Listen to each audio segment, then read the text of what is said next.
Dalam bahasa Indonesia berarti Hindia Elok, Hindia Jelita, Hindia Molek merupakan aliran seni lukis yang berkembang di Hindia Belanda pada abad ke-19.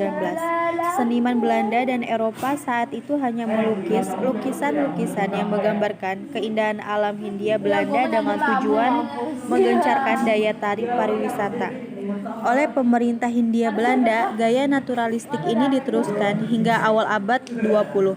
Pemerintah menajak para pelukis Belanda seperti Ducettel maupun Bumiputera untuk membuat lukisan Muindi.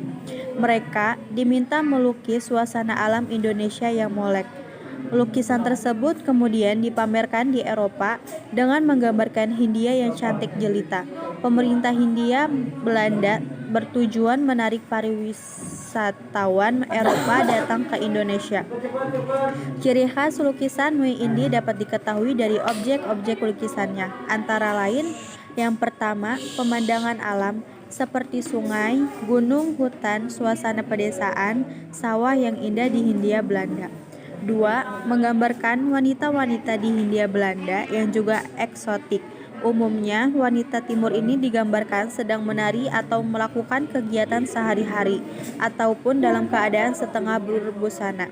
Ketiga, laki-laki pribumi juga sering muncul sebagai objek lukisan, biasanya sebagai orang desa, penari, atau bangsawan. Keempat, menggunakan pilihan warna yang teduh, terang, dan damai. Seperti gambar di atas, itu adalah salah satu gambar dari Persagi. Yaitu Persagi adalah organisasi para ahli gizi di Indonesia yang didirikan pada tahun 1937 atau dalam sumber lain itu di bulan Oktober 1938. Persagi didirikan untuk membatasi hegemoni para peseni Belanda dan Eropa yang tinggal di Indonesia.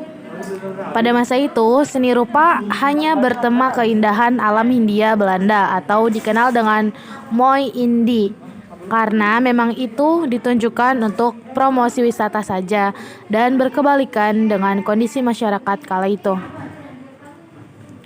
Sebelum Jepang masuk ke Indonesia, penetrasi propaganda sudah dilakukan dalam berbagai bentuk dan bidang, diantaranya dalam bidang seni rupa.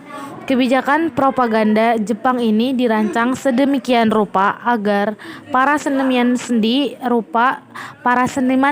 rupa juga turut mempropagandakan gerakan nasionalis dan memasukkan tema Indonesia di dalamnya. Persekutuan politik ini juga didasarkan atas visi nasionalis bangsa yang otonom dan bebas, serta bertujuan untuk mengembangkan seni rupa di kalangan masyarakat Indonesia dengan gaya Indonesia baru. Gaya tersebut mengadopsi teknik bangsa Eropa pada awal abad ke-20 dengan materi gerapan gaya Indonesia. Ketika Jepang menyerbu Indonesia, Persagi dibubarkan oleh pemerintahan Jepang bersama dengan organisasi lainnya. Stoneware merupakan peralatan makan keramik yang dibuat dari tanah liat dan dibakar dengan suhu 1100 Celcius sampai 1200 Celcius. Peralatan makan ini lebih tebal daripada porselen, lebih tahan panas, dan terbuat dari campuran keramik yang seperti kaca dan tanah liat. Itulah yang membuat peralatan makan Stoneware lebih tahan lama dan cocok untuk restoran Anda.